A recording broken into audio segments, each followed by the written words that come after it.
Dear student, जैसा कि अब तक हमने जो है 3.2 एक्सरसाइज करी थी ट्रिग्नोमेट्री की, और वो एक्सरसाइज लगभग 10th क्लास से रिलेटेड ही थी, कुछ विशेष नहीं था।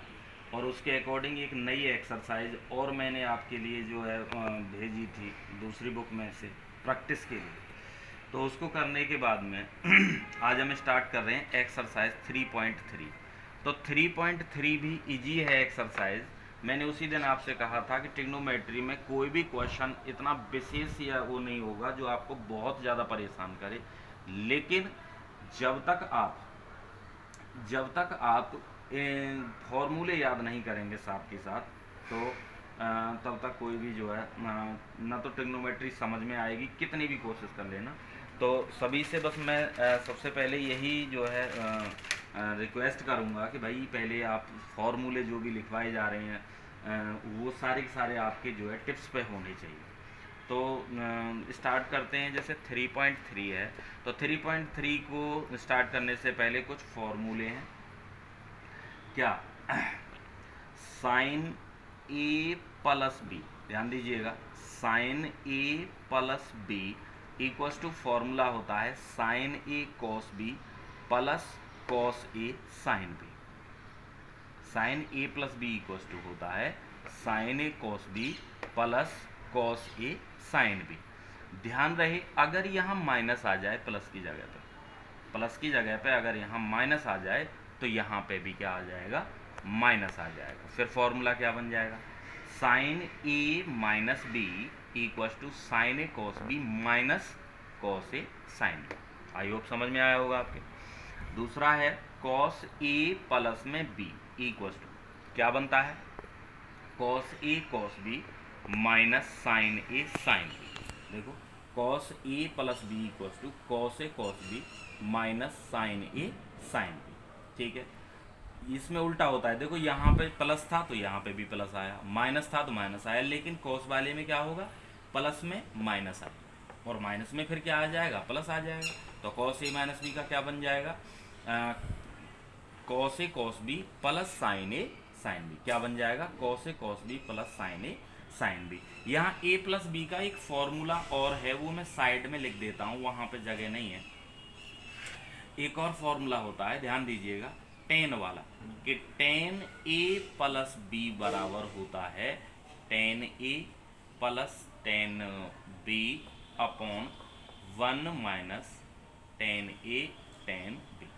देखो, टेन ए प्लस बी का फॉर्मूला क्या बना?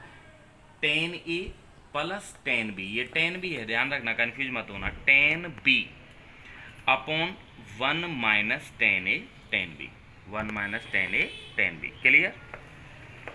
अगर यहाँ माइनस हो, अगर यहाँ पे क्या हो? माइनस हो, तो यहाँ पे ऊपर जो है माइनस आ जाएगा, ध्यान दीजिएगा, ऊपर माइनस आ जाएगा और नीचे क्या आ जाएगा? प्लस आ जाएगा। नीचे क्या आ जाएगा?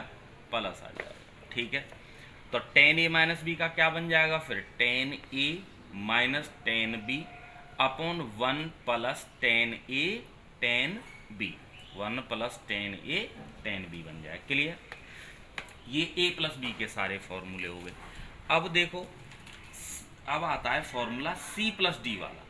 तो sine C plus sine D, sine C plus sine D बराबर होता है 2 sine C plus D by two into cos C minus D by two. क्या होता है? Sine C plus sine D equals to 2 sine C plus D by two into cos C minus D by two. Clear?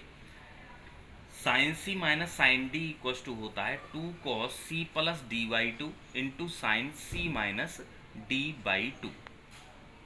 ऐसे ही cos C plus cos D equals to होता है 2 cos C plus D by two into cos C minus D by two. Minus के लिए क्या आ जाता है? Cos C minus cos D equals to 2 sine, ध्यान दीजिएगा, 2 sine C plus D by two into sine, यहाँ ध्यान रहे, d minus C by two आता है, d minus C by two. ये फॉर्मूले हैं आपके। इन फॉर्मूलों के ऊपर 3.3 एक्सरसाइज होनी है। अगर ये फॉर्मूले आपने याद कर लिए तो एक्सरसाइज करने में कोई दिक्कत नहीं है, नहीं करे तो एक्सरसाइज किसी भी कीमत पर नहीं होगी, ध्यान रखिएगा। जैसे अब मैंने एक क्वेश्चन लिया है इसका 3.3 एक्सरसाइज का। फर्स्ट क्वेश्चन है, prove that sine square pi by 6 plus cos square pi by 3 minus ten square pi by 4 equals to -1/2 हमें प्रूफ करना है। तो देखो लेफ्ट हैंड साइड लिया हमने, लेफ्ट हैंड साइड आपका क्या है, sign square pi by 6 plus cos square pi by 3 minus ten square pi by 4। ठीक है, यहाँ पे आप वैल्यू देखो, एक बात याद रखिएगा कि क्योंकि अभी हमने फर्स्ट एक्सरसाइज नहीं करी है तो मैं आपको समझा देता हूँ कि देखो जो एंगल होता है वो दो तरीके से लिखा जाता है। एंगल थीटा जो है या तो वो लिखा जाएगा डिग्री में, किस में लिखा जाएगा, डिग्री में लिखा जाएगा, या फिर वो लिखा जाता है रेडियन में। किस में लिखा जाता है, रेडियन में। या तो वो डिग्री में लिखा जाता है या फिर वो रेडियन में लिखा जाता है। मान के चलो यहाँ पे देखो, मान के चलो हमारा है 30 डिग्री, क्या है 30 डिग्री, और हमें ये लिखना है रेडियन में। किस में लिखना है, रेडियन में। तो जब डिग्री से रेडियन में हम इसको बनाते हैं तो पाई अपॉन 180 का मल्टीप्लाई कर देते हैं। किसका, पाई अपॉन 180 का मल्टीप्लाई कर देते हैं, दिख रहा होगा। 30 से ये 6 बार कैंसिल हो गया तो पाई अपॉन 6 रेडियन आ गया। ठीक है, तो क्या हो गया, 30 degree equals to pi by 6 radian. क्या हो गया, 30 डिग्री को रेडियन बनाएंगे तो कितना हो जाएगा, पाई बाई 6। अब इसको उल्टा देखो, अगर मान के चलो कहीं पे पाई बाई 6 रेडियन दे रखा है, देखो एक बात बताऊं मैं आपको कि या तो रेडियन लिखा होगा साथ में, नहीं है तो अगर पाई में कोई वैल्यू है समझ लीजिए वो रेडियन में दी गई है। ठीक है, तो पाई को अगर मान के चलो हमें रेडियन को डिग्री में चेंज करना है तो सीधा पाई की जगह पे क्या रख दो, 180, और ये डिग्री में होता है 6 6 या 18 तो 30 डिग्री हो गया। ऐसा क्यों करते हैं, क्योंकि पाई रेडियन इक्वल टू क्या होता है, 180 डिग्री होता है। तो आई होप आपके ये समझ में आया होगा। तो यहाँ पे था cot square pi by 6 plus, sorry हाँ, लेफ्ट हैंड साइड था हमारा sine square pi by 6 plus cos square pi by 3 minus ten square pi by 4। Clear. अब हमें क्या काम करना है कि यहाँ पे इनकी जो वैल्यूज़ हैं, क्योंकि हम जानते हैं देखो पाई बाई 6 का मतलब अभी मैंने बताया 30 डिग्री हो गया, तो 30 डिग्री साइन 30 की वैल्यू आप जानते हैं। ऐसे ही पाई बाई 3 का क्या मतलब हो जाएगा, 60 हो जाएगा, रख करके देख लेंगे। कॉस 60 की वैल्यू हम जानते हैं। पाई बाई 4 का मतलब 45 हो गया, टेन 45 की वैल्यू भी हम जानते हैं। तो इन वैल्यूज़ को यहाँ पर रख दो। देखो साइन 30 की वैल्यू क्या होती है, 1/2 होती है। होल क्योंकि स्क्वायर दे रखा है तो यहाँ पे होल स्क्वायर लगा दीजिए, प्लस कॉस पाई बाई 3 की वैल्यू भी कितनी होती है, 1/2। स्क्वायर दे रखा है तो स्क्वायर लगा दीजिए, माइनस टेन पाई बाई 4 की 1 होती है तो 1 का स्क्वायर लगा दीजिए, यहाँ पे 1 का स्क्वायर। तो 1/2 का स्क्वायर क्या हो गया, 1/4 हो गया। अगेन 1/2 का स्क्वायर 1/4 हो गया। 1 का स्क्वायर तो 1 ही होता है। इसको सॉल्व करने पर कितना मिलेगा मुझे, -1/2। और यही हमें क्या करना था, प्रूव करना। यही हमें क्या करना था, प्रूव करना था। लेफ्ट, अच्छा जी। इसके बाद में फिर मैंने लिया है question number 3। Second same as है, कोई दिक्कत नहीं है। वैसे मैं आपको बता दूं कि सेकंड, थर्ड और फोर्थ ये सेम एक जैसे हैं, तो इसको मैंने समझाने की कोशिश करी है। क्वेश्चन नंबर 3 को ध्यान से समझिएगा। ये दिया हुआ है cot square pi by 6 plus cosec 5 pi by 6 plus में 3 टेन स्क्वायर पाई बाई 6। यहाँ समझने की कोशिश करें। देखो हमारे पास में जो वैल्यूज़ होती हैं वो 0 डिग्री की होती है, 30 डिग्री की होती है, 45 डिग्री की होती है, 60 डिग्री की होती है, 90 डिग्री की होती है। अब अगर मैं इनको रेडियन में चेंज करके देखूँ तो देखो 0 का तो 0 रेडियन ही होगा, 30 का पाई बाई 6 होगा, 45 का पाई बाई 4 होगा, 60 का पाई बाई 3 होगा, 90 का पाई बाई 2 होगा।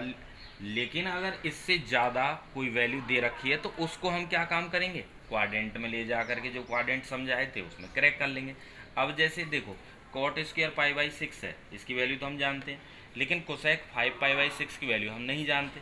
वह ये देखो कि डिग्री में इसकी वैल्यू होगी कितनी, भाई 5 पाई बाई 6 है, पाई की जगह पे 180 रखोगे, अपोन में 6 चल रहा है तो कितने बार 30 बार कैंसिल हो गया। वो 30 को मल्टीप्लाई 5 से करूँगा तो कितना हो गया 150, तो 150 डिग्री। 150 डिग्री का आपको पता लग गया। 150 डिग्री को कैसे तोड़ सकते हैं, 180 माइनस 30। तोड़ सकते हैं कि नहीं? तो इसी तरीके से देख देख करके हमें वो क्रैक करके किसी भी तरीके से हमने 0 और 90 के बीच में वैल्यू जो है लेकर के आनी है, ठीक है ना?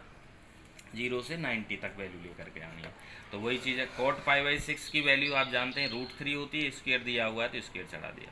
प्लस में देखो 5π/6 मतलब कितना हो गया ये 150। 150 को क्या क्रैक किया है मैंने 180 माइनस 30, तो कोसेक पाई माइनस π/6, ठीक है ना? पाई का मतलब 180, π/6 का मतलब 30। इसकी वैल्यू आप जानते हैं 3। 10 π/6 की वैल्यू कितनी होती है? 10 π/6 का मतलब हो गया 10 30, दैट मीन्स 1/√3 का होल स्क्वायर। तो √3 का स्क्वायर कितना हो गया 3, प्लस में ये क्या हो गया कोसेक 180 माइनस थीटा क्या होता है? कोसेक थीटा होता है, तो कोसेक π/6 हो गया प्लस 3 मल्टीप्लाई 1/3, क्योंकि 1/√3 का होल स्क्वायर क्या हो गया 1/3 हो गया। इससे इसको कैंसिल कर दो, वैल्यू रख दो। देखो ये तो 3 चल ही रहा है, कोसेक π/6 की वैल्यू 2 होती है, प्लस में 1 कितना हो गया 6 हो गया। यही आपका आंसर। क्लियर? अब मैंने एक और क्वेश्चन लिया है, जैसे क्वेश्चन नंबर, अच्छा तो इसके अकॉर्डिंग आपके 1 to 4 तक हो जाने, ठीक है? क्वेश्चन नंबर 1 to 4 सेम हो जाने हैं। क्वेश्चन नंबर 5 देखिए, find the value of sine 75 और tan 15 डिग्री। तो देखो साइन 75 को क्या मैं नहीं लिख सकता साइन 30 + 45, तो कौन सा फॉर्मूला लग जाएगा? जो पहले वाला दिया है उस फॉर्मूले को आप यूज कर लेंगे और उसमें जो जो वैल्यू आई उनको रख करके सॉल्व कर देंगे, आपका आंसर हो जाएगा। सिमिलरली tan 15 डिग्री अगर लेकर के चलें तो tan 15 को 15 को क्या कर सकते हैं 45 माइनस 30 कर सकते हैं। इसमें फॉर्मूला लगा दो tan a माइनस बी का, वैल्यू रख दो, सॉल्व कर दो। सॉल्व करना आप जानते ही हैं, तो ये भी हो जाएगा, कोई मुश्किल बात नहीं है। इसके बाद में चलते हैं बेटे क्वेश्चन नंबर 6 में। देखो cos a cos b, ध्यान दीजिएगा, cos a cos b minus sin a sin b। तो इसमें क्या लग जाना है cos a cos, कौन सा लग जाना है cos a cos b minus sin a sin b, cos a plus b वाला फॉर्मूला लग जाना है, डू योर सेल्फ। यहाँ पे देखो tan π/4 प्लस एक्स है ऊपर, नीचे tan π/4 माइनस एक्स है। लेफ्ट हैंड साइड करके हम क्या काम कर देंगे, ऊपर tan a प्लस बी का लगा देंगे, नीचे tan a माइनस बी का, और उसको सॉल्व कर देंगे, आंसर आ जाएगा। Question number 8 do your self, आराम से हो जाएगा, कोई दिक्कत नहीं है। क्वेश्चन नंबर 9 मैंने यहाँ पे किया है। देखो क्वेश्चन नंबर 9 था कि cos 3π/2 plus X, cos 2π plus X और cot 3π/2 माइनस एक्स प्लस में cot 2π प्लस में एक्स प्रूव करके लाना है ये 1। तो हम क्या काम करेंगे, लेफ्ट हैंड साइड लेंगे और लेफ्ट हैंड साइड आपकी जो भी है उसे लिख लेंगे एक बार, ये मैंने यहाँ पे लिखा है। तो अब अगर हम यहाँ पे देखें तो cos 3π/2 प्लस एक्स क्या होता है? देखो 3π/2 का मतलब कितना हो गया, 3π/2 का मतलब हो गया 270, और 270 कहाँ पे पहुँचेगा 270 प्लस थीटा हो गया, ये फोर्थ क्वाड्रेंट में पहुँच गया। तो देखो फोर्थ क्वाड्रेंट में कॉस और सेक पॉजिटिव होते हैं, अदर नेगेटिव होते हैं, और इसमें जो है ये चेंजेबल होते हैं। तो cos 3π/2 प्लस एक्स क्या हो जाएगा आपका साइन एक्स हो जाएगा। cos 2π प्लस एक्स, देखो ये फर्स्ट क्वाड्रेंट में पहुंच गया तो मैंने वैल्यू cos x हो गई क्योंकि इसको आप ये चीज़ें अगर आपको कोई दिक्कत दे रही हैं चेंज करने में, तो केवल आप तभी जो है इनको समझ पाएंगे जब आपको वो क्वाड्रेंट वाला जो सिस्टम है वो पूरा टिप्स पे होगा, तो वो उसको दोबारा से देखें। फिर भी मैं कोशिश कर रहा हूँ कि ये सारी चीज़ें आपके बहुत अच्छी तरीके से समझ में आए।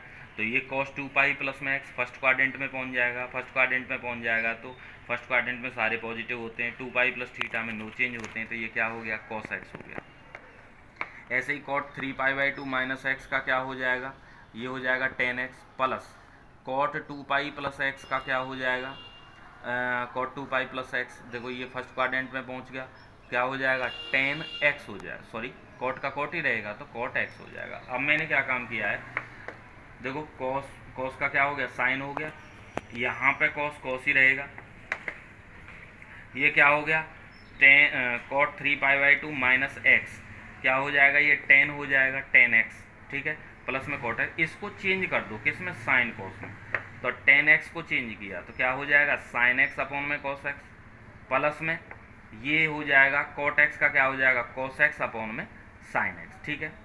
तो ये sin x into cos x, यहाँ पे एलसीएम लेकर के जब मैं इसको सॉल्व करूँगा तो देखो cos x sin x इसका एलसीएम हो गया, cos x से cos x, यहाँ sin स्क्वायर x हो जाएगा, प्लस में यहाँ पे cos स्क्वायर x हो जाएगा। देखो ये इससे कैंसिल हो गए, क्या मिला sin स्क्वायर x प्लस में cos स्क्वायर x, और ये क्या होता है आपका 1 होता है। ठीक है, होता है कि नहीं होता है। तो ये 1 हो गया, यही हमें प्रूफ करके लाना था। तो अब आपको क्या काम करना है कि जो जो क्वेश्चन इसमें आपको प्रॉब्लम दे सकते थे वो मैंने आपको बता दिए। आपको सिर्फ इस एक्सरसाइज में से क्वेश्चन नंबर 1 to 10 करना है। करने के लिए तो काफ़ी क्वेश्चन आगे भी ऐसे हैं जिन्हें आप कर सकते हैं, लेकिन फ़िलहाल आप क्वेश्चन नंबर 1 to 10 करेंगे और इससे ज़्यादा नहीं करेंगे। इसके बाद में खुद मैं आपको करवाऊँगा। Question number 1 to 10 same too. Clear? Thank you.